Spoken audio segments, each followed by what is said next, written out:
ஸ்ரீ காளிமாதா ஜோதிடம் உலக புகழ்பெற்ற ஜோதிடர் பண்டித் மகாராஜா. காதல், கல்யாணம், உத்தியோகம், வியாபாரம், கல்வி, குழந்தை பாக்கியம் மற்றும் மந்திர சூனிய பிரச்சனைகளுக்கு நிரந்தர தீர்வு. வணக்கம். மீண்டும் மற்றொரு ராஜ்யம் நிகழ்ச்சியினூடாக சந்தித்திருக்கின்றோம்.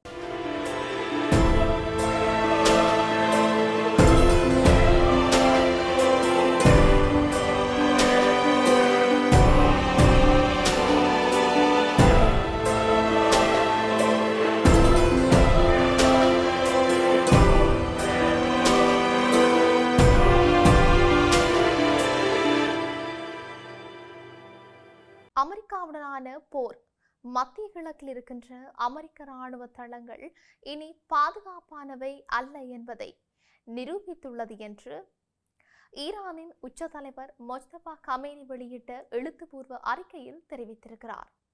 ஈரானின் புரட்சிகர பாதுகாப்பு படை தரப்பிலும் அமெரிக்காவின் எந்த ஒரு தாக்குதலுக்கும் வலுவான பதிலடி கொடுக்கப்படும் என்று உறுதியளிக்கப்பட்டிருக்கிறது. இந்த அறிக்கைகள் தெற்கு ஈரானில் அமெரிக்க படைகள் தற்காப்பு தாக்குதல்களை நடத்தியதாக அமெரிக்க மத்திய கட்டளை பிரிவு அறிவித்த சில மணி நேரங்களுக்கு பின்னர் வெளியிடப்பட்டிருக்கின்றன. கமேனி தன்னுடைய அறிக்கையில் காலம் பின்னோக்கி செல்வதில்லை, இந்த பகுதியின் நாடுகளும் நிலங்களும் இனி அமெரிக்க தளங்களுக்கு கேடயங்களாக செயல்படாது என்று வலியுறுத்தியிருக்கிறார். முஸ்லிம் நாடுகளிடையே அதிக ஒத்துழைப்பை வலியுறுத்தும் வகையில் ஹஜ் யாத்திரையின் தொடக்கத்தை முன்னிட்டு இந்த அறிக்கை வெளியிடப்பட்டிருக்கிறது. பிப்ரவரி மாத இறுதியில் போர் தொடங்கிய முதல் நாளில் அமெரிக்க இஸ்ரேலிய தாக்குதலில் தன்னுடைய தந்தையை இழந்த பின்னர் பதவியேற்ற மொஜ்தபா கமேனி போர் முழுவதும் ஈரான் தரப்பில் உறுதியான நிலைப்பாட்டை வெளிப்படுத்தி வருகிறார். போரின் போது அமெரிக்க இஸ்ரேலிய தாக்குதல்களுக்கு பதிலடியாக ஈரான் மத்திய கிழக்கு முழுவதும் இருக்கின்ற அமெரிக்க தளங்கள் மீது குண்டுவீச்சு நடத்தியது. இதனால் பல அமெரிக்க படை வீரர்கள் தங்கும் விடுதிகள் மற்றும் அலுவலகங்கள் இடம்பெயர வேண்டிய நிலை ஏற்பட்டதாக அமெரிக்க அதிகாரிகள் தெரிவித்திருக்கிறார்கள். நேற்று ஈரானிய ஏவுகணை ஏவுதளங்கள் மற்றும் கன்னிவெடிகளை புதைக்க முயன்ற படகுகள் மீது அமெரிக்க படைகள் தாக்குதல் நடத்தியதாக அமெரிக்க தரப்பு கூறியது. ஈரானிய படைகளால் ஏற்படும் அச்சுறுத்தல்களில் இருந்து நமது துருப்புக்களை பாதுகாப்பதே இதன் நோக்கம் என்று விளக்கம் அளித்திருக்கிறது. டொனால்ட் ட்ரம்ப் மற்றும் அவருடைய நிர்வாகம் தற்போதைய நிலைமை குறித்து முரண்பட்ட சமிஞ்சைகளை வெளியிட்டு வருகின்றன. வெளியுறவுத்துறை அமைச்சர் மார்க்கோ ரூபியோ செவ்வாய்க்கிழமை போரை முடிவுக்கு கொண்டு வருவதற்கான பேச்சுவார்த்தைகள் தொடர்கின்றன, ஒரு ஒப்பந்தம் ஏற்பட சில நாட்கள் ஆகலாம் என்று தெரிவித்தார். இருப்பினும் ட்ரம்ப் மீண்டும் போரை தொடங்குவதாக அச்சுறுத்தியிருக்கிற அதே வேளையில் ஹார்மூஸை மீண்டும் திறப்பதில் கவனம் செலுத்தி வருவதாகவும் தகவல்கள் வெளியாகி இருக்கின்றன.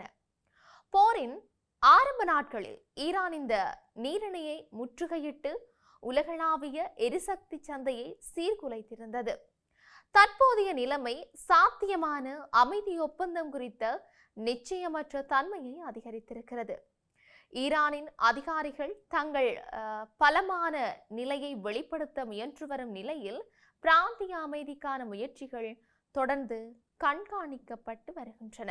இவை இப்படி இருக்கு, பாகிஸ்தானுக்கும் சீனாவுக்கும் இடையிலான மூலோபாய உறவுகளை மேலும் ஆழப்படுத்தவும், இரு நாடுகளின் கூட்டு பொருளாதார பெருவழியை வலுப்படுத்தவும், குவாடர் துறைமுகத்தை பிராந்திய இணைப்பு மையமாக மாற்றவும் இரு நாடுகளும் ஒரு புதிய பரந்த உடன்பாட்டை எட்டியிருக்கின்றன.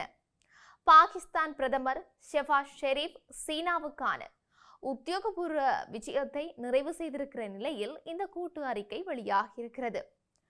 பாகிஸ்தான் முதலீடுகளை ஈர்க்க முயன்று வரும் அதே வேளையில் ஆப்கானிஸ்தானுடனான பதற்றங்களை கையாள்வதிலும் அமெரிக்க, இஸ்ரேல் மற்றும் ஈரான் இடையிலான போரில் மத்தியஸ்தம் செய்வதிலும் ஈடுபட்டிருக்கிற ஒரு முக்கிய காலகட்டத்தில் இந்த விஜயம் அமைந்திருக்கிறது. பீஜிங்கில் சீன ஜனாதிபதி ஷி ஜின்பிங் மற்றும் பிரதமர் லீ சியாங் ஆகியோரை ஷெபாஸ் ஷெரீப் சந்தித்த பின்னர் இந்த அறிக்கை வெளியிடப்பட்டிருக்கிறது. இதன் மூலம் சீன பாகிஸ்தான் பொருளாதார பெருவழி திட்டத்தின் கீழ் 1300 கிலோமீட்டர் நீளம் இருக்கின்ற காரகோரம் நெடுஞ்சாலையை மேம்படுத்தவும் குவாலர் துறைமுகத்தை அபிவிருத்தி செய்யவும் இருதரப்பும் ஒப்புக்கொண்டிருக்கின்றன. பாகிஸ்தானில் இருக்கின்ற சீன பணியாளர்கள் மற்றும் திட்டங்களின் பாதுகாப்பை உறுதி செய்வதற்கான இலக்கு வைக்கப்பட்ட நடவடிக்கைகளை எடுப்பதாக பாகிஸ்தான் உறுதியளித்திருக்கிறது.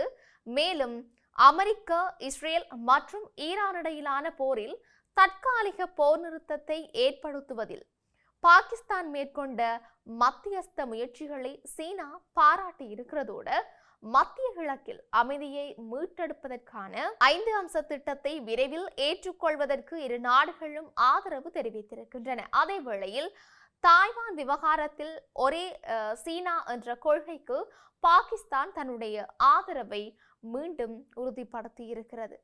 அத்தோடு பாகிஸ்தானின் தலிபான் போன்ற பயங்கரவாத அமைப்புகள் பிராந்திய பாதுகாப்பிற்கு அச்சுறுத்தலாக விளங்குவதை தடுப்பதில் ஆப்கானிஸ்தானுடனான பேச்சுவார்த்தையை வலுப்படுத்துவதற்கான சீனாவின் முயற்சிகளையும் பாகிஸ்தான் வரவேற்றிருக்கின்றமையும் இங்கு குறிப்பிடத்தக்க ஒரு விடயமாக இருக்கின்றது. தொடர்ச்சியாக லெபனானின் தெற்கு பகுதியில் அமைந்திருக்கிற முக்கிய நகரமான நபடியே முழுவதையும் உடனடியாக காலி செய்யுமாறு இஸ்ரேல் ராணுவம் புதிய கட்டாய வெளியேற்ற உத்தரவை பிறப்பித்திருக்கிறது. அங்கு மிக கடுமையான வான்வழி தாக்குதல்களை நடத்த இருப்பதாக இஸ்ரேல் எச்சரித்திருக்கிறது. கடந்த சில வாரங்களாகவே இந்த நகரமும் அதனை சுற்றி இருக்கின்ற பகுதிகளிலும் இஸ்ரேலால் தொடர்ச்சியாக இலக்கு வைக்கப்பட்டு வந்ததால் தற்போது அங்கு மிக குறைந்த எண்ணிக்கையிலான மக்களே எஞ்சியிருக்கின்றனர் என்று தெரிவிக்கப்பட்டிருக்கிறது. இஸ்ரேலிய படைகளுக்கு இந்த நகரம் ஒரு முக்கியமான உத்தி சார்ந்த பகுதியாக கருதப்படுகிறது. ஏனென்றால் இந்த பகுதியில் இருந்துதான் ஹிஸ்புல்லா அமைப்பினர் வெடிபொருள் ஏந்திய ட்ரோன்களை ஏவுவதாக இஸ்ரேல் நம்புகிறது. இந்த ட்ரோன்கள் மூலம் தெற்கு லெபனானை ஆக்கிரமித்திருக்கிற இஸ்ரேலிய படைகள் மீது வடக்கு இஸ்ரேல் பகுதிகள் மீதும் தாக்குதல்கள் நடத்தப்பட்டு வருகின்றன. கடந்த 24 மணி நேரத்தில் இஸ்ரேலின் தாக்குதல்கள் மிக தீவிரமான நிலையை எட்டியிருக்கின்றன. தலைநகர் பெய்ரூட்டின் மத்திய பகுதி மற்றும் அதன் தெற்கு புறநகர் பகுதிகளுக்கு மேல் மிக குறைந்த உயரத்தில் இஸ்ரேலிய ட்ரோன்கள் தொடர்ந்து பறக்கும் சத்தம் கேட்டுக்கொண்டே இருக்கின்றது. கடந்த 3 நாட்களாக இந்த சத்தம் இடைவிடாது நீடித்ததாலும் இந்த மோதல் தொடங்கியதில் இருந்தே லெபனான் வான்பரப்பில் இருந்து இஸ்ரேலிய ட்ரோன்கள் முழுமையாக வெளியேறவில்லை என்பதும் குறிப்பிடத்தக்கது. லெபனானில் தாக்குதல்களை தீவிரப்படுத்த போவதாக இஸ்ரேல் பிரதமர் பெஞ்சமின் நெத்தன்யாகு அறிவித்ததை தொடர்ந்து ஹிஸ்புல்லா அமைப்பிற்கும் லெபனான் அரசுக்கும் நெருக்கடி அதிகரித்திருக்கிறது. எனினும் இந்த தாக்குதல்களில் பெய்ரூட் நகரம் உள்ளடக்கப்பட்டுள்ளதா என்பதை அவர் தெளிவுபடுத்தவில்லை. இதனால் தலைநகர் பெய்ரூட் மீண்டும் இஸ்ரேலின் வான்வழி தாக்குதல்களுக்கு உள்ளாகலாம் என்ற அச்சம் மக்களிடையே பரவலாக எழுந்திருக்கின்றமையும் இங்கு சுட்டிக்காட்டத்தக்க ஒரு விடயமாகவே இருக்கின்றது. இப்படி இருக்க உலகளவிய ரீதியில் இன்னும் என்னெல்லாம் நடக்கப் போகின்றது என்று நாங்களும் பொறுத்திருந்து பார்க்கலாம். மீண்டும் மற்றொரு பதிவினூடாக சந்திக்கலாம். வணக்கம்.